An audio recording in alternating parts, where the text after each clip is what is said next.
ini saham sampah. Ada juga yang sebut nama lu, Mir. Ini Emir Parengkuan sama analisnya ternyata sahamnya bisa jatuh juga ya. Welcome to the Dragon's Nest. Welcome back to the Dragon's Nest. Balik lagi bersama analis-analis Cak Investment Club, Diva dan juga Johan. Biasanya kalau Johan dikenal sebagai The Professor, kalau Diva apa ya dikenalnya sebagai The Athlete. Atlet wushu. Oke. Mantap.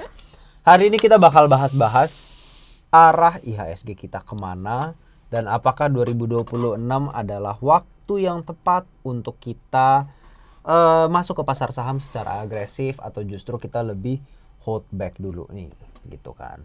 Jadi yang pertama, isu yang paling panas lah yang pengen gue bahas ya Div sama Jo ya. Rupiah kita nih sekarang itu kan lately kemarin itu titik tertingginya per hari ini itu 17.900 kan. Dan itu terjadi after BI kita rate hike 50 bips gitu.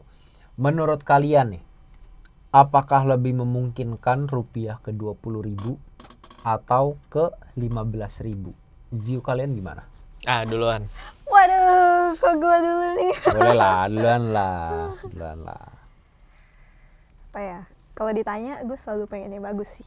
Jadi gue lebih pengen rupiah ke 15.000 actually. Sama, gue juga sih. Kita juga. Ya semuanya juga sih. Saya juga. Iya semuanya juga sih. Cuma menurut lo apa nih yang harus yang harus terjadi lah atau dilakuin sama pemerintah mungkin yang bisa ngedorong balik rupiah ke 15.000? Yang bisa dorong actually menurut gue lebih ke trust ya. Trust masyarakat kita, Indonesia, juga trustnya foreign. Kalau misalnya foreign udah trust sama kita, otomatis itu foreign direct investmentnya juga bakal balik-balik lagi ke kita gitu loh. Dari di bursa atau di bisnis-bisnis itu semua pasti balik lagi. Juga dari DSI sih. Nah DSI juga kalau misalnya itu bisa terimplementasi dengan baik, berjalan dengan baik, juga proses kita yang bulan Juni ini kan baru permulaan mau switching ya. Nah itu kalau misalnya bisa lancar, itu bakal jadi nilai positif sih menurut gue ya. Iya, betul. Oke. Kalau lu lebih optimis 20.000 atau lebih ke 15.000? Bukan maunya yang mana ya? Oh iya. Kalau maunya yang mana kita semua pengen 15.000 nih. Betul. Iya. Ya. Benar. Optimisnya kemana? Gitu. Sebenarnya dari awal ngelihat rupiah, I think personally gue ngelihatnya ini juga mostly dari bursa sih. Bursa year to date outflow 50T itu belum including kalau misalkan ada activity hedging kan. Hedging against currency-nya. Cuma back again once the outflow-nya rebalancing-nya udah beres, lebih ada certainty di bursa sih, hopefully udah lebih stabilize ya with the help of DSI. Berarti sekarang main isunya adalah uncertainty and trust gitu. For me ya sih. Ya buat gue juga sih. Oke. Lebih ke sana.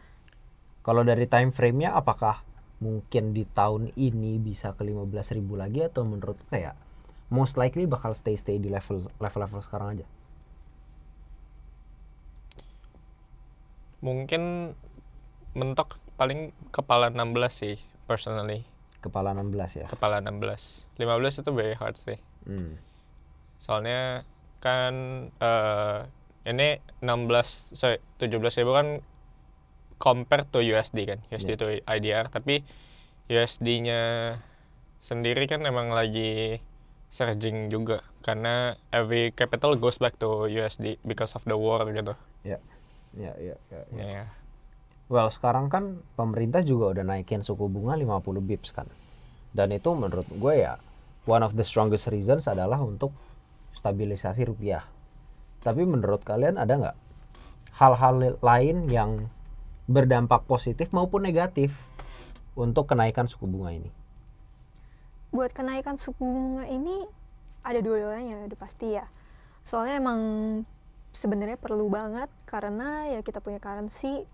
I mean like kalau misalnya kita punya currency makin all time low gitu kan, makin all time low itu bakal bisa jadi domino effect juga bagi businesses, juga bagi orang-orang consumption juga di negara ini gitu kan. Jadi itu penting banget sih. Tapi bisa dibilang juga, bisa kita lihat juga kenaikan 50 bips ini actually bener-bener purely decisionnya itu based on kita punya rupiah. Biasa kan kalau naikin suku bunga itu kan ada concern juga yang lain kayak misal inflation gitu. Nah sedangkan kalau sekarang ini bener-bener inflation kita masih terjaga dengan baik nih di 2,4% yang belakangan gini. Jadi apa ya, menurut gue ini sekarang ini dibilang kenaikannya perlu banget juga perlu, tapi dibilang enggak juga gimana ya gitu kan. Kalau nggak naik 50 bip sekarang berapa ya rupiah kita Iya ya? makanya. Kalau menurut lu gimana, Jo? Kayak apa? Sorry. Kenaikan suku 50 bunga implikasinya selain Implikasinya. dari rupiah kita tuh apa aja mulai dari positif sama negatifnya? Ya positifnya kan pasti rupiah lebih kejaga, tapi negatifnya I think cost of capital daripada bank kan jadi tinggi kan. Sedangkan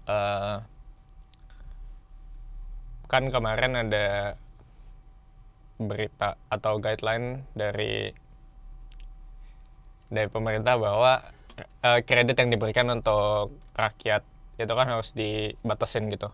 Ya. Sebenarnya agak concerning aja sih.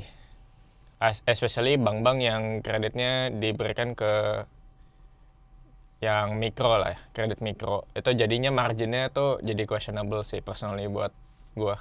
Tapi I haven't really calculated yet, tapi pastinya marginnya makin tipis kan. Imagine lu cost of capital lu 5% lebih, tapi lu mau nyalurin juga nearly around that number gitu. Terus spread margin untuk keuntungannya dari mana? Iya, lebih ke concernnya ke growth. Iya, jadinya nggak ada growth. Iya. Well, besides growth dari bankingnya sendiri ya, kan tahun depan pemerintah masih nge-aim untuk pertumbuhan ekonomi kita itu di 5,8 sampai 6,5% ya. Menurut lo sendiri itu make sense atau enggak? Dengan sekarang apalagi ya suku bunga udah naik 50 bips gitu kan. Menurut lo make sense gak?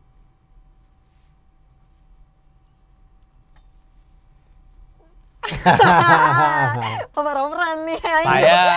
Saya bukan pakar ekonomi ya. Jadi cuman pertanyaannya ruang growth-nya dari mana aja sih? Apakah ruang growth-nya dari ekspor kah karena komoditi lagi tinggi-tingginya? Tapi RKB juga kayaknya sampai sekarang belum di-approve gitu kan. Ya. Atau belum ada kejelasan. Atau mungkin ada tapi I haven't heard about it yet sih until now gitu. Dari mana growth-nya? Jadi tergantung nih. Pokoknya Iya, growth-nya iya. dari mana? Kalau misalnya growth-nya dari apa menurut lo yang concerning? Kalau Government sekarang spending? Maksudnya kalau misalkan dari consumption kita 50 bip pasti living cost kan makin tinggi. Maksudnya biaya untuk hidup, biaya untuk ekspansi, biaya untuk bisnis operate dan segala macam kan jadi lebih tinggi. Ya. Jadinya out sih ke bawah consumption rate mungkin akan lebih limited. Ya. Untuk government spending apakah mau another maksudnya ambil utang lagi untuk spending? Will it be wise melihat suku bunga juga lagi tinggi kan? Kalau misalkan mau financing lagi, financingnya di harga atau di cost yang sangat tinggi. Ya apalagi ekspor atau apa? Ya mungkin kalau misalkan ada miracle I would hope for direct investment kali ya. Kalau bisa segitu. Iya. Kalau dari lu gimana, Dev? dari gue kurang lebih view-nya juga sama sih. Gitu. Concern gue soalnya sekarang kan bener-bener kita punya kita punya GDP itu kan masih ditopang emang sih dari consumption, tapi growth yang bisa naikin kita punya nyampe hampir 6% itu kan sekarang itu mainly dari government spending kan. Iya. Nah itu menjadi concern gue sih. Soalnya tahun ini masih ada banyak banget utang yang harus di rollover sama government gitu. Iya. Ya kan, dengan suku bunga yang lebih tinggi itu menjadi concern sih. Kalau misalnya emang mau growth kita itu masih ditopang sama government spending. Iya, berarti ruang growth-nya dengan sudut pandang kayak gitu antara dari ekspor, neraca dagang, ya kan? Dan Atau FDI, FDI betul. ya kan? Kalau FDI menurut gua one of the biggest problems adalah birokrasi. Karena kalau dari pengalaman gua ya kelihatannya itu foreign lumayan mager untuk invest ke kita karena birokrasinya super ribet, super panjang dan super costly. Jadi nggak cengli gitu untuk mereka investasi di Indonesia. Dan certainty sih. Dan certainty ya. Iya. Dan certainty. Dan kalau dari ekspor sekarang lu ngomong certainty, ada uncertainty yang dibuat lagi nih DSI. sama DSI, ya kan? Kalau dari DSI-nya sendiri, ya kan? Kalau misalnya memang beneran mereka itu cuman supervise, mereka nggak ngambil royalty, apakah kedepannya justru ini jadi bagus dampaknya? Gara-gara ini kan jadi nge-address dua problem, ya kan? Mulai dari under invoicing sama transfer pricing, ya kan? Menurut lo apakah ini bisa build trust lagi untuk foreign biar konsisten bisa inflow lagi ke indeks kita? Iya, kalau eksekusinya bagus. In teori, practical pasti bagus, tapi kan biasanya ya kalau melihat dari berita luar juga mereka tuh concernnya lebih kepada kepercayaan yang melakukan eksekusi terhadap programnya gitu. Beberapa program eksekusinya ada yang questionable lah, hasil outputnya ya sama. Tapi I've been talk sama beberapa orang, mereka ada yang ngomong sebenarnya kayak gini Mir. Jadi misalkan ada yang memang sengaja dia kasih lower price, in exchange lu bangunin gue smelter or something di Indo. Jadi buat nge-off take diskon harganya itu dia minta in exchange of investment di company-nya sendiri. Ada yang celahnya kayak gitu. Apakah ini bisa difasilitasi sama DSI atau kayak gimana? Karena kalau misalkan dia memang maksudnya memang dari awal sengaja buat put a lower price ke bayar company-nya dengan agreement yang lain, kan ada middle layer-nya lagi nih. Awalnya kan cuma 2 orang bayaran, seller kan. Ya. Nego, gue kasih harga rendah, lu invest ke gue di infra gitu. Tapi sekarang ada middle layer, dan middle layer mungkin harus ada check up lagi. Ini sebenarnya merugikan negara atau tidak dan sebagainya macamnya gitu loh.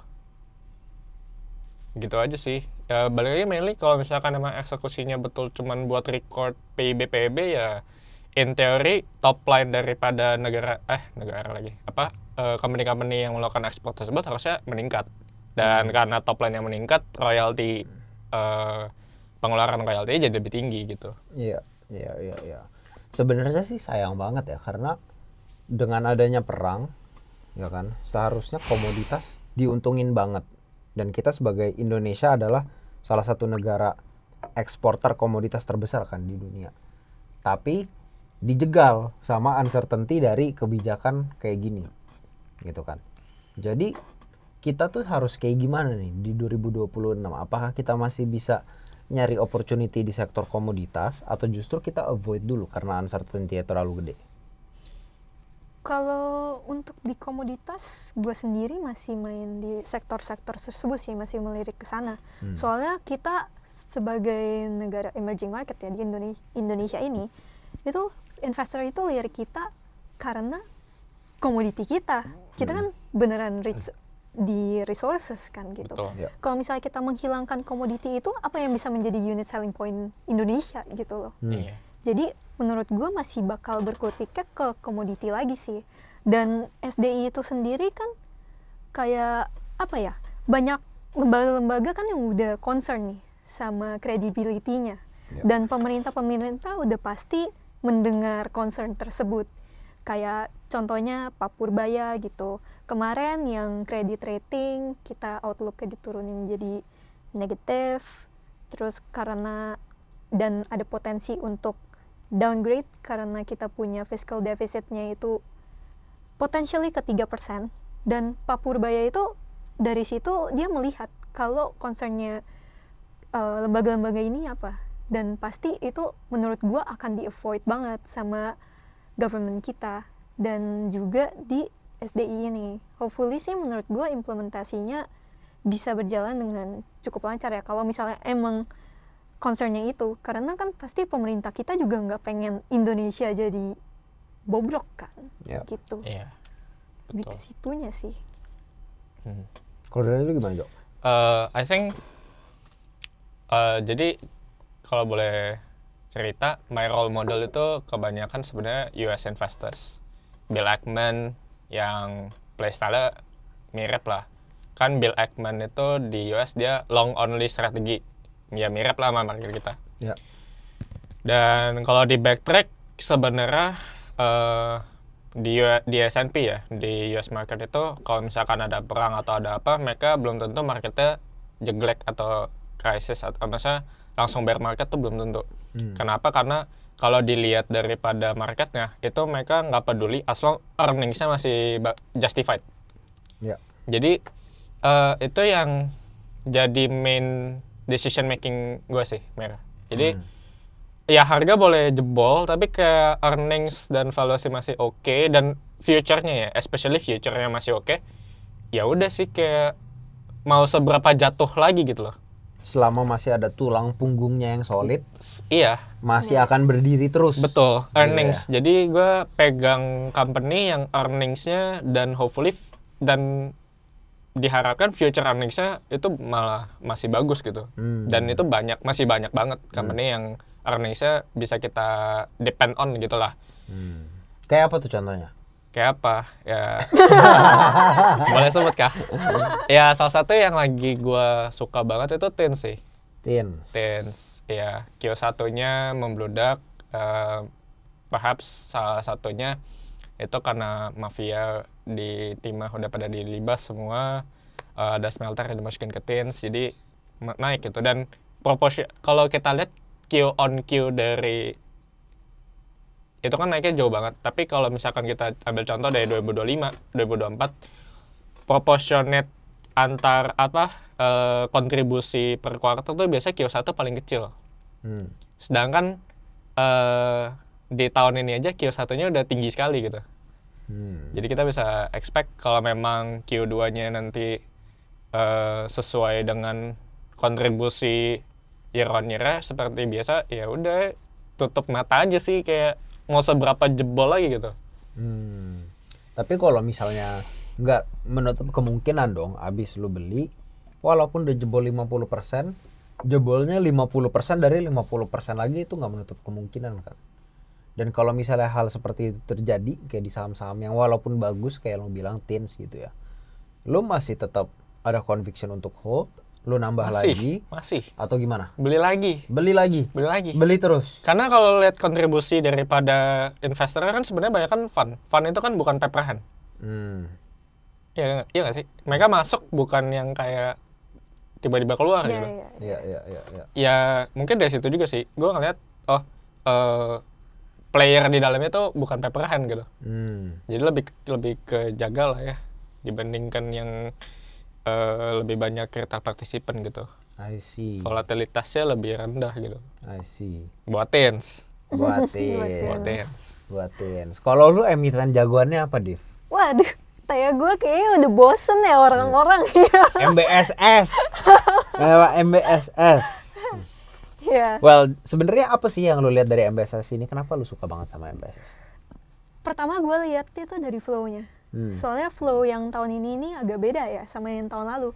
Yang tahun lalu itu naiknya benar-benar driven by rumor sih. Oke. Soalnya kan banyak circulating rumors kayak di news akan ada M&A and stuff gitu. Tapi yang beneran naikin harga sahamnya itu bukan fund or corporation gitu, tapi retail. Iya.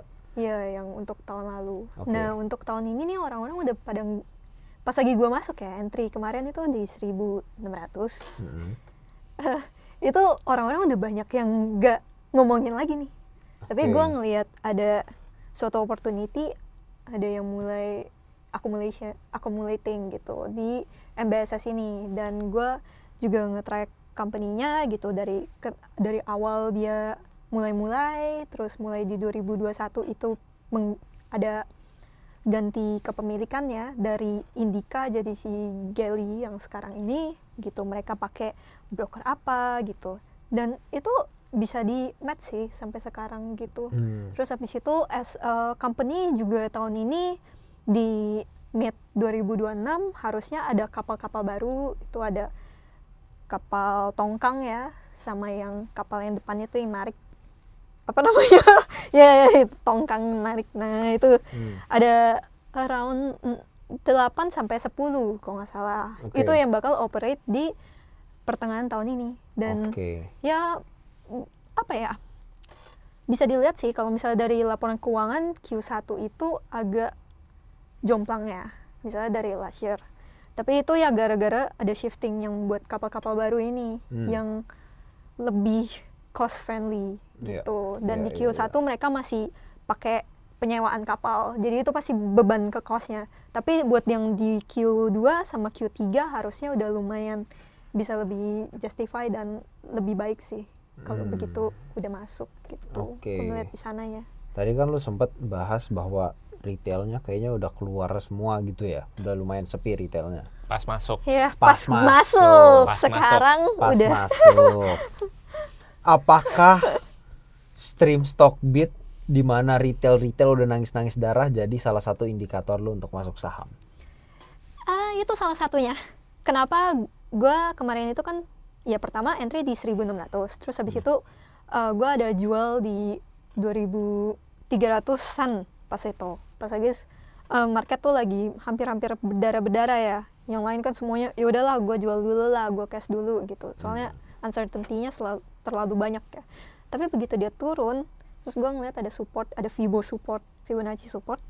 Nah di sana itu di stream Stockbit itu mulai tuh kayak retail ini saham sampah gitu-gitu. Terus habis itu ada juga yang sebut nama lu, Mir. Oh ya? Iya. Di mana? Wah ini Emir Parengkuan sama analisnya ternyata sahamnya bisa jatuh juga ya, gitu-gitu. Itu rame banget tuh, nyampe orang-orang kayak nanyain mana videonya yang mana. Wah di situ gue masuk. Padahal dia masuk 1.600 ya. Jebolnya 2,5 ke 2.000. Ke 2.000 masih kepala 2 gitu. Iya makanya. Ya udah gue masuk lagi lah. Berarti itu jadi salah satu indikator juga ya. Kalau misalnya udah pada kesel sama sahamnya, even sampai komunitasnya di hate. Interesting sih. Well, tapi kalau di 2026 ini ya, ini menurut gue one of the most challenging year selama gue trading sejak 2021 lah, ya kan. Gue pengen nanya sama kalian, what can we expect di 2026 dan apa aja sektor yang menurut kalian tuh have the highest probability untuk menjadi sektor yang paling resilient gitu. Oke, I think my view sebenarnya masih konsisten dari zaman yang community offline itu. Kayak dari awal gue selalu ngomong, kayak gue nggak bakal masuk gede sampai Mei. Gue nggak bakal masuk gede sampai Mei. Itu and sebenarnya worst case gue pada saat itu jadi base case sekarang. Dan waktu itu worst case-nya adalah yang pas kita omongin di offline event itu adalah kalau misalkan perangnya itu lebih dari stay sampai di pertengahan Mei, which is sekarang udah end of Mei dan masih kan. Iya. Nggak ada winning sector. Nggak ada winning sector. Paling cuman upstream oil sih supposedly. Dan alternatif daripada upstream oil tersebut, upstream energy tersebut gitu. You name it, nggak bisa. Supposedly itu nggak ada growth di mana oil itu harganya tinggi, susah. Jadi in my honest view sih, ya gue benchmark juga ke beberapa research house yang gede-gede kayak Goldman dan segala macam, mereka view-nya ya sama sih. Mereka nggak melihat ada growth yang signifikan di apapun kecuali di energi tersebut, di sektor energi. Berarti secara keseluruhan bisa dibilang lu lumayan pesimis dong di 2026 ini sama indeks kita. Enggak sih, dibilang pesimis tapi kan masih ada aja yang bisa dimainin gitu. Jadi fokusnya ke per saham ya, bukan sektornya ya? Iya, iya benar. Per sektor. Iya. Kalau dari lu ada nggak, Div? Gue juga nggak ada sih kalau misalnya sektor yang andalan ya buat tahun ini. Lebih ke gue liriknya saham-saham pokoknya yang foreign-nya itu nggak banyak deh. Oke. Jadi gue lagi ngeliriknya ke saham-saham itu, terus yang kira-kira potensial ada kepentingan nih gitu. Itu sih. Iya, kita beda lah ya. Oke. Oke, pertanyaan terakhir nih. Pertanyaan terakhir. Konglo favorit kalian kalau harus pilih satu di 2026, siapakah Konglo tersebut? Untuk saham-sahamnya ya, untuk saham-sahamnya. Saham-sahamnya ya. Iya, menurut kepercayaan masing-masing aja. Yang kelihatannya aktif melakukan co-production sekarang Bakri kali ya. BP market cap berapa? 20 T ya? 18-an T. Tiba-tiba dia forward guidance capex 3 kali dari market cap-nya. Nah, lu mikir gak? Capex 5 billion ya. 5 billion tuh 60 T. Padahal sahamnya 18 T market cap gitu. Apakah itu lu langsung jadi kayak langsung alarm bell lu nyala di otak lu? Kenapa bisa seperti itu? Harusnya ada something gitu kan? Iya itu makanya jadi menarik kan, maksudnya ya lu dengernya juga kayak oke, wait, market cap-nya belasan T, dia forward guidance mau capex 5 billion which is around 70-an 80-an T gitu. Gimana caranya gitu kan? Iya. Ya udah, cuma maksudnya detail along the way-nya ya basisnya kepercayaan aja sih jatuhnya jadi. Oke, kalau dari lu berarti Bakri. Kalau dari Diva? Kalau dibilang Konglo yang favorit tahun ini, gue tahun ini kayaknya nggak main Konglo. Nggak main Konglo. Nggak main Konglo. Jadi main kalau gue sebut satu Konglo itu can be biased. Bener-bener pure intuition. I see. Ya. I see. Ya pokoknya kalau nanya gue basisnya selalu sama sih. Earnings, future earnings sama ya earnings gimana. Kalau lo future earnings, kalau yang ini intuisi. Oke, mungkin kalau dari gua ya, kalau dari gua sendiri sih, gua paling suka saham-sahamnya Pak Happy. I don't know why, gue juga nggak tahu sebenarnya kenapa. Mungkin mau fundraising. I don't know why, ada agenda apa gitu kan di baliknya kan. Tapi gue melihat saham-saham Pak Happy ini tuh kayak terlalu banyak yang bagus gitu loh. Gue nggak usah sebut tickernya, tapi kayak in general, mulai dari akumulasinya, price actionnya, broksumnya, bid overnya, itu tuh selalu ada yang jagain. Dan menurut gue ketika ada satu grup seperti itu dan mereka memiliki karakteristik yang sama gitu kan, yang mirip, menurut gue seharusnya ada something yang belum dirilis ke publik gitu. Dan satu lagi yang gue juga suka sebenarnya grup MTech bro. Walaupun gue juga sama ya, gue juga nggak tahu ada apaan gitu, tapi grup MTech gue ngelihatnya kayak mulai dari MTech sulit lah untuk dianalisa, itu patokannya jauh lebih ke price action aja karena terlalu banyak crossing. Tapi kalau gue lihat dari Buka, SCMA, lalu Supa, gue ngelihat itu akumulasinya semua dari broker-broker yang terafiliasi sama emitennya. Yang biasanya gue juga cek dari Cak Alpha tool kita gitu kan. Kita kan bisa lihat kan kayak ini tuh holdingnya di sekuritas apa gitu. Terus biasanya tuh ownernya pakai sekuritas apa. Terus kita dari sizingnya pun bisa kita lihat kan. Siapa sih retail bisa beli sekali jebret 50M gitu kan. Very unlikely itu retailan gitu kayak maksudnya kayak retail lugu gitu kan. Biasanya itu ada retail yang tahu sesuatu lah. Kayak lo. Well, jadi kalau dari gua itulah konglo favorit gua dan yang bakal gua watch cukup ketat di 2026. Jadi ya. Bakri is a no for you. Bakri gue suka tapi for now karena ya pandangan gue kan lumayan short term ya. Oke. Kalau menurut gue Bakri itu takes time. Walaupun gue suka, menurut gue masih down the line. Jadi untuk sekarang short termnya gue jauh lebih memilih Pak Happy sama grup MTech sih. Walaupun Bakri gue juga demen gitu. I see.